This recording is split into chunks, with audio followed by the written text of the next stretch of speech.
दोस्तों like subscribe जरूर करें और बेल आइकन घंटी दबाना ना भूलें। धन्यवाद। सौतेली बहनें रंगापुर नाम के गांव में शालिनी नाम की एक औरत रहा करती थी। उसे दो बेटियां थी। एक का नाम था शिवानी और दूसरी का सुहानी। शिवानी जब छोटी थी तब उसकी माँ गुजर गई थी, जिसके कारण उसके पिता रघु ने दूसरी शादी कर ली।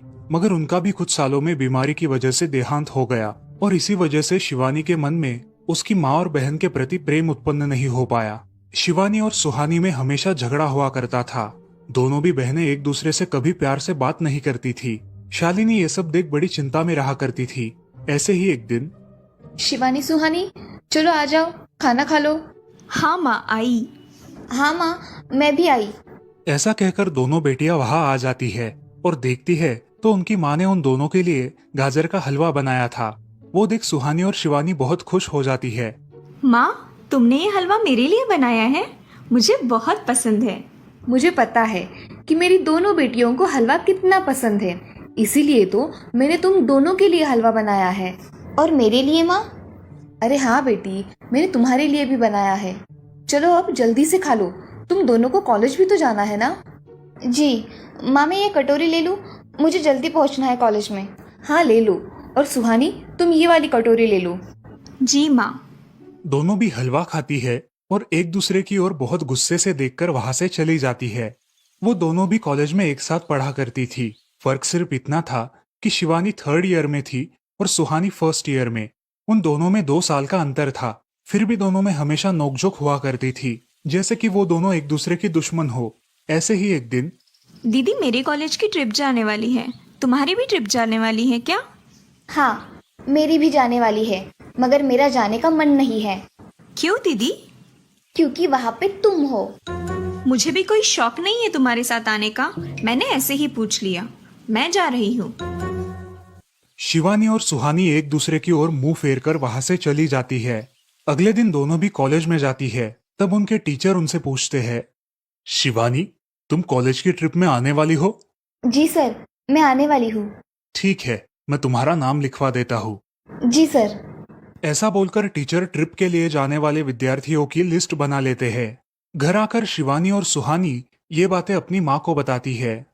सुहानी, शिवानी, तुम दोनों ट्रिप के लिए जा रही हो, मगर वहां जाके झगड़ा मत करना, नहीं तो ट्रिप पे जाने की कोई जरूरत नहीं है। नहीं माँ, हम झगड़ा नहीं करेंगे। हाँ माँ, हम झगड़ा नहीं करेंगे। तो फिर ठीक है, तुम दोनों जाओ। ये लो ट्रिप के लिए पैसे, और बाकी के ये तुम्हारे पास ही रखना। माँ, हम कल जाएंगे और 2 दिन के बाद वापस आएंगे। ठीक है, चलो अब सो जाते हैं, कल तुम दोनों को निकलना है। अब वो सब खाना खाकर सो जाती है। अगले ही दिन सुबह उठकर वो दोनों भी अपने अपने बस में बैठकर ट्रिप के लिए निकल जाती है और इधर शालिनी अपने काम में व्यस्त हो जाती है। ऐसे ही कुछ देर बाद शालिनी को शिवानी का फोन आता है। माँ, हम दोनों यहाँ ट्रिप की जगह पहुँच गए हैं। अच्छा बेटी, तुम दोनों ठीक हो ना? हाँ माँ, मैं रखती हूँ, हमें यहाँ अलग अलग स्पॉट देखने जाना है। ठीक है, और जब वक्त मिले तब फोन कर देना। हाँ माँ, अपना और सुहानी का ख्याल रखना। हाँ माँ। फोन रखने के बाद शिवानी और उसके क्लास के सारे दोस्त वहाँ की एक जगह देखने जाते हैं। सुहानी भी उसके क्लास के साथ एक दूसरी जगह देखने निकल जाती है। सारे बच्चे एक साथ घूमकर वापस आते हैं। शिवानी सुहानी को ढूंढती है, मगर सुहानी उसे कहीं दिखाई नहीं देती। इसीलिए शिवानी को बड़ी चिंता होने लगती है। अरे, ये सुहानी कहाँ रह गई? इसका तो कुछ भी पता नहीं, कहाँ ढूंढूं इसे? तभी शिवानी को सुहानी दिखाई देती है और उसके जान में जान आ जाती है। सुहानी, कहाँ गई थी तुम? मुझे कितनी चिंता लग गई थी तुम्हारी।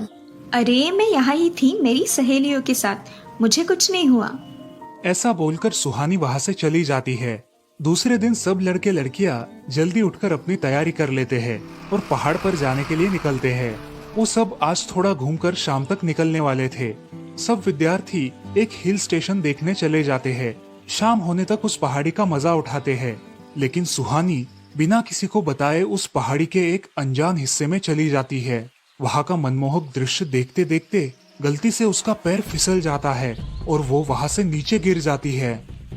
शाम हो जाने के कारण सभी विद्यार्थी वहाँ से निकलने लगते हैं और यहाँ सुहानी एक पेड़ के सहारे उस पहाड़ी की चोटी पर लटकी रहती है। शिवानी सभी विद्यार्थियों में अपनी बहन को ढूंढती है, लेकिन वो उसे कहीं नहीं मिलती। सुहानी को ढूंढते ढूंढते शिवानी वापस उसी पहाड़ी के पास आती है और उसे आवाज लगाती है। सुहानी, सुहानी कहाँ हो तुम? दीदी मैं यहाँ हूँ, बचाओ मुझे, मैं यहाँ हूँ। सुहानी की आवाज की ओर जाते ही उसे पता चलता है कि सुहानी पहाड़ी पर लटकी है। ये सब देखकर शिवानी बहुत घबरा जाती है। शिवानी अपनी पूरी ताकत लगाकर उसे ऊपर खींच लेती है। तुम यहाँ क्यों आई थी? अगर तुम्हें कुछ हो जाता तो मैं क्या करती? माँ को क्या जवाब देती? दीदी मेरा पैर फिसल कर मैं वहाँ गिर गई। मैंने बहुत आवाज दी मगर मेरी आवाज किसी ने नहीं सुनी। तुम ढूंढती हुई आई और मुझे बचा लिया। तुम दुनिया की बेस्ट दीदी हो। हाँ सुहानी, चलो अब घर जाने के लिए देर हो जाएगी, बस निकल जाएगी। सुहानी को ऊपर खींचते वक्त शिवानी के हाथ पर बहुत सारे जख्म हो गए थे, इसीलिए सुहानी अपनी ओढ़नी फाड़कर उसके हाथ पे बांध देती है और अब वो दोनों बस के पास चले जाते हैं। क्या हुआ है शिवानी, हाथ से खून बह रहा है तुम्हारे? कुछ नहीं सर, मैं वहाँ पे गिर गई थी, अब मैं ठीक हूँ। टीचर और सारे छात्र गाड़ी में बैठकर घर जाने के लिए निकलते हैं। घर आने के बाद शिवानी सारी हकीकत अपनी माँ को बताती है और वो सब सुनकर माँ दोनों को गले लगाकर रोने लगती है। तुम दोनों एक दूसरे के साथ होते हो इसीलिए मुझे कोई टेंशन नहीं रहता, मगर मेरी बच्चियों खुद का भी ख्याल रखा करो। उस दिन के बाद दोनों सौतेली बहनों ने अपने बीच की सब नोकझोंक बंद कर दी और हंसी खुशी सगी बहनों की तरह रहने लगी। दोस्तों, इस कहानी से हमें ये सीख मिलती है कि हम सबको एक दूसरे के प्रति द्वेष की भावनाएं छोड़कर प्यार से रहना चाहिए।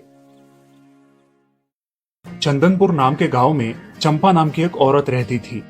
पति, 2 बच्चे और एक बेटी, ऐसा उनका पूरा परिवार था। उसका पति श्रीधर पोस्ट ऑफिस में जॉब करता था। उसके कमाई से ही घर चलता था। चंपा ने अपने घर के सामने एक छोटी सी दुकान खोल के रखी थी। उससे उसे जो भी मुनाफा होता वो अपनी बेटी की शादी के लिए जमा करके रखती।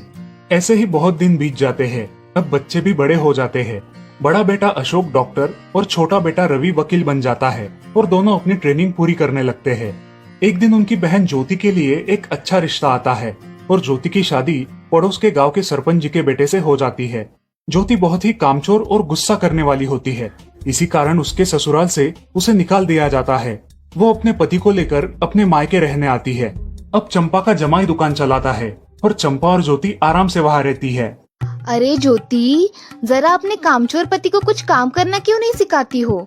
कुछ काम का नहीं है वो। अरे हाँ माँ, उनके पिताजी ने तो उन्हें ही घर से निकाल दिया और हमारे माथे मर दिया। जाने दो, पति है। माँ और बेटी इसी तरह तानेबाजी करती रहती। अब बड़े बेटे अशोक की शादी उन्हीं के गांव के एक लड़की से करा दी गई, लेकिन उस लड़की से भी चंपा बहुत काम करवाती और वो बेचारी सासू माँ का आदर करके सब काम चुपचाप करती थी। एक दिन वो काम करके थक गई और एक जगह पर बैठ गई। ए कामचोर कमला, इतना सारा काम पड़ा है घर में, क्या वो तुम्हारा बाप आके करेगा? चलो उठ, काम कर। हाँ हाँ माँ जी, करती हूँ। ऐसा कह के कमला अपने काम पर लग जाती है और सारा काम खत्म कर देती है। चंपा अपने बेटे अशोक से घर आने के बाद चुगलियां किया करती थी। अशोक घर आकर कमला को बहुत भला बुरा कहता और कभी कभी तो उस पर हाथ भी उठाया करता था। ये सब रवि देखा करता था और रवि को बहुत बुरा लगता था। अशोक मारने आता तो रवि बीच में पड़ जाता और माँ बाप को डांटता था और वही झगड़ा खत्म हो जाता था। ऐसा बहुत दिन चलता रहा। रवि को रंजना नाम की एक लड़की बहुत पसंद थी, जो कि एक न्यूज रिपोर्टर थी। क्या तुम मुझसे शादी करोगी? मुझे तुम बहुत पसंद हो। हाँ, मगर रवि, तुम्हारे घर में तुम्हारी माँ का बर्ताव मुझे बिल्कुल पसंद नहीं है, इसीलिए पहले तुम इसका कोई हल निकालो। अरे रंजना, मैं हूँ ना तुम्हारे साथ, तुम्हें टेंशन की क्या बात है? मगर रवि, तुम भी अगर मुझे मारने पीटने लगे तो मैं तुम्हें कोर्ट में खींचूंगी। अरे हाँ बिल्कुल, वो तो तुम्हारा अधिकार है। अगले दिन रवि अपने घर में रंजना के बारे में बताता है। रवि की माँ चंपा उसे साफ मना कर देती है। रवि, तुम्हें कुछ समझ आता है या नहीं? अपनी बिरादरी की लड़की से शादी करो बेटा। इस घर में ये आखिरी शादी है और मेरे भी कुछ अरमान है बेटा। अजय, आप कुछ कहते क्यों नहीं? हाँ बेटा, तुम्हारी माँ सही कह रही है, तुम इसकी बात मान जाओ बेटा। नहीं पापा, मैं शादी करूंगा तो सिर्फ रंजना से, वरना मैं शादी नहीं करूंगा। सब चुप हो जाते हैं। अगले दिन रवि मंदिर से शादी करके घर आता है। सब अचरज से रवि की ओर देखते हैं और चुपचाप अपने कमरे में चले जाते हैं। कमला उन दोनों का स्वागत करती है और वो दोनों अपने कमरे में जाते हैं। कैसे लगा मेरा घर? अच्छा है, मगर सब मिलजुल के रहे तो और भी अच्छा होगा। रंजना, तुम्हें मेरी माँ को सबक सिखाना होगा, तभी घर के सारे सदस्य ठीक हो जाएंगे। ठीक है रवि, जैसा तुम चाहो। अगले दिन रंजना अपने घर के मंदिर में पूजा करने जाती है। तभी रुको, मेरे भगवान के मंदिर में तुम मत आओ, जाओ यहाँ से। ये कहकर सास रंजना को वहाँ से भगा देती है और घर के किसी भी काम को करने से मना कर देती है। तब क्या माँ जी, आज से मैं इस घर की बहू हूँ। इस घर पे मेरा भी उतना ही अधिकार है जितना कि आपका। क्या बोल क्या रही हो? निकल जाओ मेरे घर से। खबरदार अगर हाथ भी लगाया तो। पता है ना, मैं न्यूज रिपोर्टर हूँ। रातों रात खबर छाप दूंगी और कोर्ट के चक्कर लगेंगे वो अलग, समझिए आप। सास चुपचाप देखने लगी और उसकी बेटी और ससुर भी देखते ही रह गए। रंजना ने कमला से कहा, दीदी, मुझे आपसे काम है, आप मेरे कमरे में आइए। और हाँ, आज से खाना ज्योति दीदी आप बनाएंगी। अरे माँ, तुम कुछ बोल क्यों नहीं रही हो? ये मुझे काम करने को बोल रही है। अजय, सुनते हो? चलो मेरी मदद करो। हाँ आता हूँ। ज्योति किचन का काम करने चली गई और सास बाहर का काम करने लगी। रंजना कमला को लेकर अपने कमरे में गई और उससे कहा, कमला दीदी, आप कुछ कहते क्यों नहीं? आप चुपचाप सह लेती हो, उसका ये नतीजा है। अब देखो दीदी कैसे काम कर रही है। आप कुछ काम करती थी क्या शादी के पहले? नहीं रंजना, मगर अब घर से ही अपना खुद का कुछ व्यवसाय शुरू करने का सोच रही हूँ। बहुत अच्छे दीदी, अब आप किसी से मत डरिए, हम हैं आपके साथ। सच में किसी के साथ होने का कितना महत्व होता है। अब उसकी सासू माँ ही घर के सारे काम करने लगी थी और ज्योति को काम करवाने की वजह से ज्योति भी अपने ससुराल जाने की सोच रही थी। अजी, यहाँ तो काम वाली से भी ज्यादा बुरी हालत हमारी हो गई है। चलो हम हमारे घर चलते हैं, सब है हमारे यहाँ। अरे रे, आप कहाँ चली? अभी भी काम बाकी है। ज्योति का पति रंजना से धन्यवाद कहता है और ज्योति को लेकर अपने घर चला जाता है। अब सासू माँ एक दिन पूरा काम करके इतना थक जाती है कि उसके बदन में बहुत दर्द होने लगता है। तब दोनों बहू सास के पास चली आती है और एक बहू सास के पैर दबाती है तो दूसरी बहू सर दबाती है। सासू माँ उठकर रोने लगती है। मुझे माफ कर दो मेरी बेटियों, अब से कभी ये गलती नहीं होगी। सास को उसके किए पर पछतावा होता है और ये देखकर घर के सभी सदस्य बहुत खुश हो जाते हैं। रवि और रंजना भी बहुत खुश होते हैं। वाह बहू, जो आज तक नहीं हुआ वो तुमने करके दिखाया। बहू हो तो ऐसी। रंजना अपने बर्ताव के बदले माफी मांगती है और अब सब लोग खुशी खुशी रहने लगते हैं। तो दोस्तों, इस कहानी से हमें ये सीख मिलती है कि हम सब मिलके परिवार बनता है और हम सब परिवार का महत्वपूर्ण अंग होते हैं।